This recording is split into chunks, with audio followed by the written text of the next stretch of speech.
Алексей Витальевич Горохов.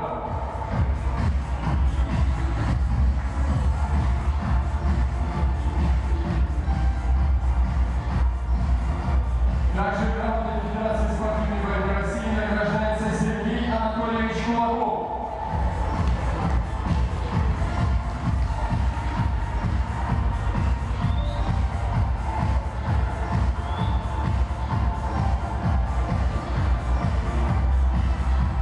Ну что ж, еще раз теплые аплодисменты всем спортсменам-борцам, победителям и призерам первого дня соревнований. Новых спортивных побед всем вам, дорогие друзья. До новых встреч! Молодец!